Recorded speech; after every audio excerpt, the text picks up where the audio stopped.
Septième homélie de saint Jean Chrysostome sur l'évangile de Jean.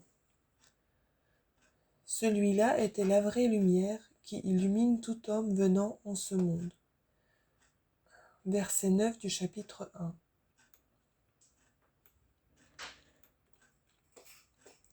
Si c'est par petites portions, mes très chers enfants, que nous vous nourrissons du pain des saintes Écritures, si nous ne vous le donnons pas tout à la fois, c'est afin que vous gardiez facilement chacun des morceaux que nous vous servons.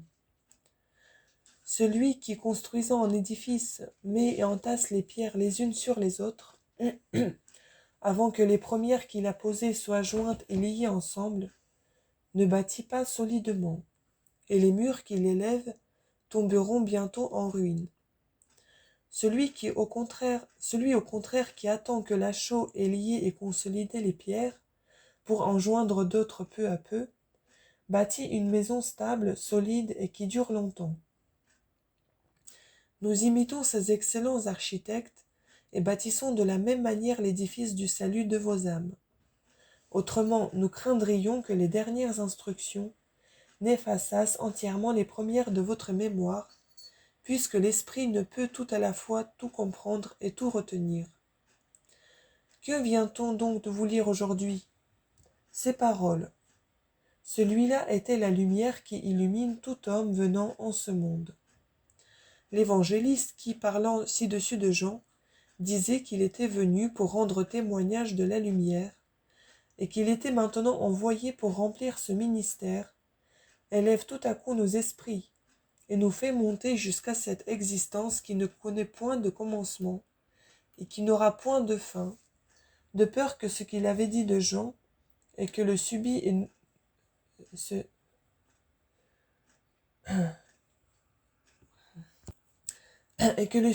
et nouvel avènement d'un précurseur qui venait pour rendre témoignage, ne donna lieu à de mauvais soupçons touchant celui à qui il devait rendre témoignage. Et comment direz-vous cette existence peut-elle n'avoir ni commencement ni fin, puisque c'est du Fils qu'il est ici parlé? Mais c'est d'un Dieu que nous parlons. Et vous dites, comment cela se peut-il? Et vous ne craignez pas, ou plutôt vous n'avez pas horreur de faire une pareille demande? Mais si quelqu'un vous demande comment les âmes et les corps jouiront un jour d'une vie immortelle, vous mettez à rire, parce que, direz-vous, il n'est pas de l'esprit humain de raisonner en ces matières, mais seulement de croire, ni d'examiner curieusement la parole, mais de tenir pour une démonstration suffisante la toute-puissance de celui qui parle. Et si nous vous disons que celui qui a créé les âmes et les corps, et qui est sans comparaison au-dessus de toutes les créatures, n'a point de commencement, vous oserez vous demander comment cela se peut? Est-ce le fait d'une âme racise, d'un esprit droit? Vous avez entendu cette parole. Celui-là était la vraie lumière. Pourquoi tant de vains et d'inutiles efforts pour comprendre, par la seule raison, une vie qui n'a point de fin? Pourquoi chercher à connaître ce qui ne peut être connu? Pourquoi sonder ce qui est incompréhensible? Pourquoi soumettre à un examen ce qui échappe à tout examen? Cherchez à remonter à l'origine des rayons du soleil, vous ne la trouverez point. Et toutefois, vous ne serez ni fâché ni chagrin de votre incapacité. Pourquoi donc seriez-vous téméraire et inconsidéré dans de plus grandes choses?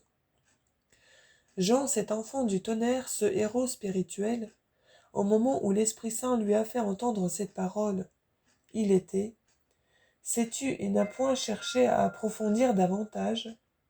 Et vous qui n'avez pas reçu de si grande grâce, vous qui ne parlez que suivant les faibles lumières de votre raison, vous voulez en savoir plus que lui?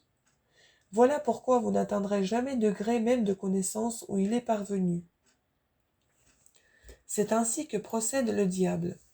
Il fait passer à ceux qui l'écoutent et lui obéissent les limites que Dieu nous a prescrites, comme si nous pouvions aller beaucoup plus loin.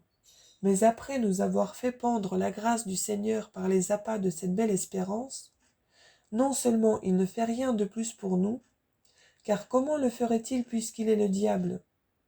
Mais il ne nous permet même pas de revenir à ce premier état, où nous étions en paix et en sûreté. Il nous fait au contraire errer de côté et d'autre, sans que nous puissions jamais nous fixer.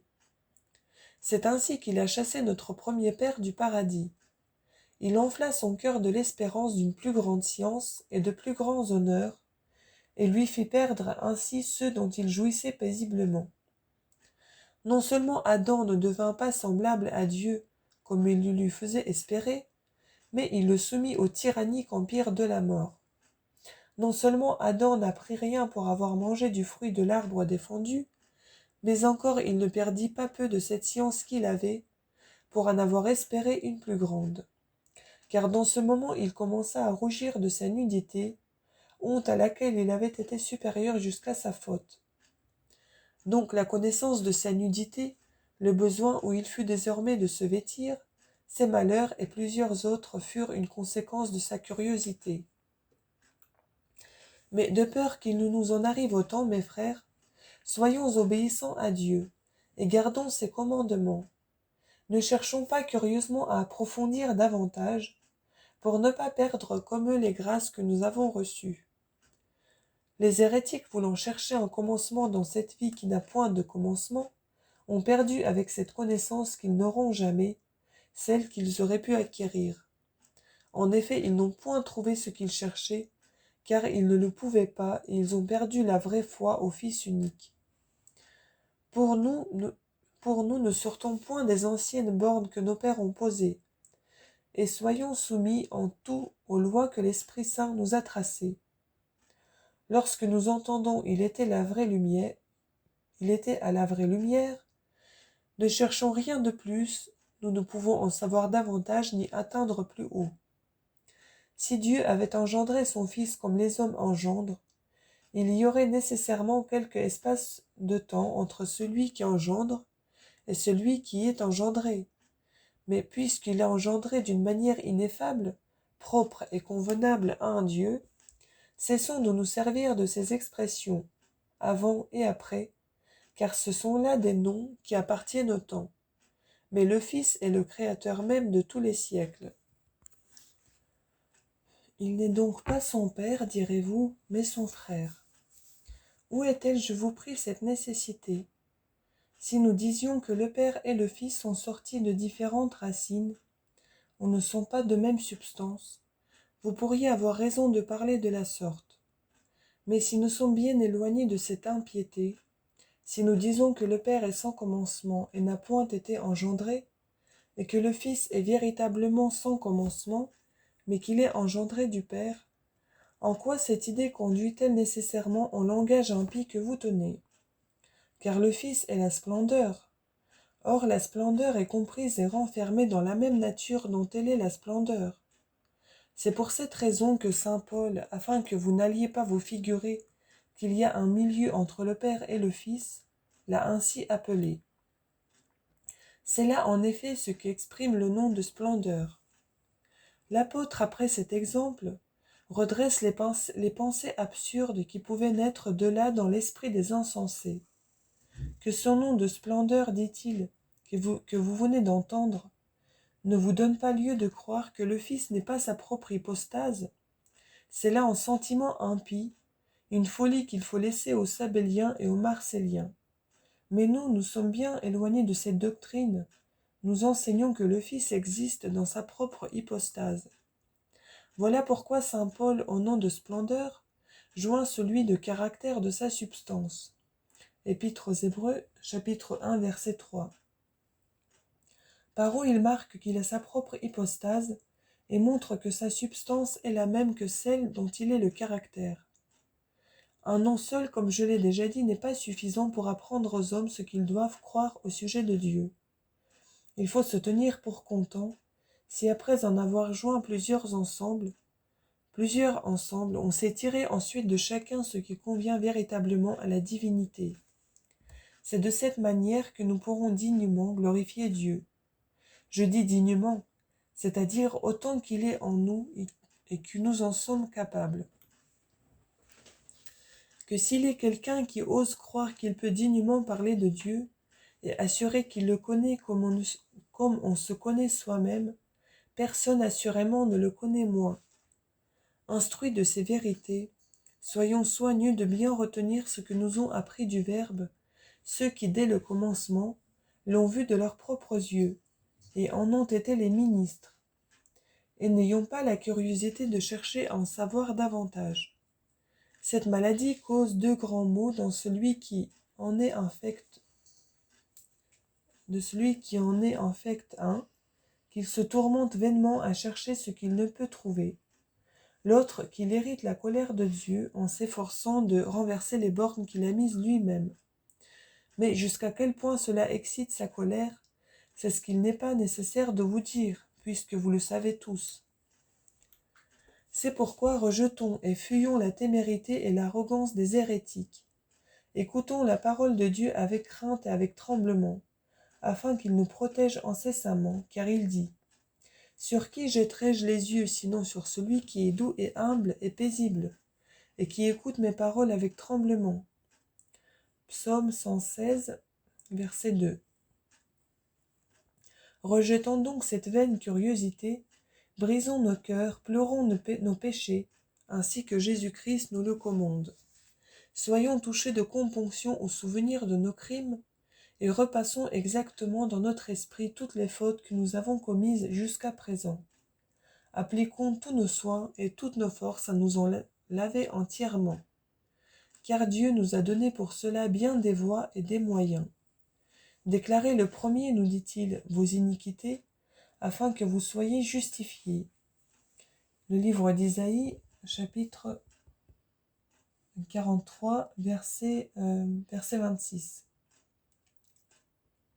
Et encore, j'ai dit, je confesserai au Seigneur contre moi-même mon injustice, et vous m'avez aussitôt remis l'impiété de mon cœur. Psaume 31, verset 6. Repasser souvent ses péchés dans sa mémoire et s'en accuser, c'est ce qui ne sert pas peu à en diminuer le poids et l'énormité. Mais voici un second moyen de laver ses péchés encore plus efficace. Ne vous mettez point en colère contre celui qui vous a offensé. Pardonnez à tous ceux qui ont commis des fautes contre vous. En voulez-vous apprendre un troisième ? Daniel va vous le donner, écoutez-le. C'est pourquoi rachetez vos péchés par les aumônes, et vos iniquités par les œuvres de miséricorde envers les pauvres. Livre de Daniel, chapitre 4, verset 24. Il y en a encore un autre. C'est l'oraison fréquente et la persévérance dans les prières qu'on fait à Dieu. Le jeûne également, s'il est joint à la douceur et à la charité envers le prochain, n'est pas d'une légère consolation. Il contribue à la rémission des péchés, il éteint le feu de la colère de Dieu. Car l'eau éteint le feu lorsqu'il est le plus ardent, et l'aumône lave les péchés. Livre de l'Ecclésiaste, chapitre 3, verset 33. Marchons donc dans toutes ces voies. Si nous ne cessons pas d'y marcher, si nous employons tout notre temps et tous nos soins à ces pratiques, non seulement nous laverons nos péchés passés, mais nous amasserons aussi de grands trésors pour l'autre monde. Car nous ne donnerons point de prise au diable. Nous ne nous laisserons aller ni à la paresse, ni à une pernicieuse curiosité. Car le démon met à profit ces occasions, entre autres, pour susciter les folles recherches et les controverses dangereuses, une fois qu'il nous a surpris dans l'oisiveté et dans la mollesse, et qu'il nous voit négliger la vertu. Mais nous soyons attentifs à lui fermer cette entrée, veillons et soyons sobres, afin qu'après nous être donné quelques petites peines, dans cette vie qui est si courte, nous jouissions des biens immortels pendant toute l'éternité, par la grâce et par la miséricorde de notre Seigneur Jésus-Christ, par qui et avec qui soit la gloire au Père et au Saint-Esprit, dans tous les siècles des siècles, ainsi soit-il.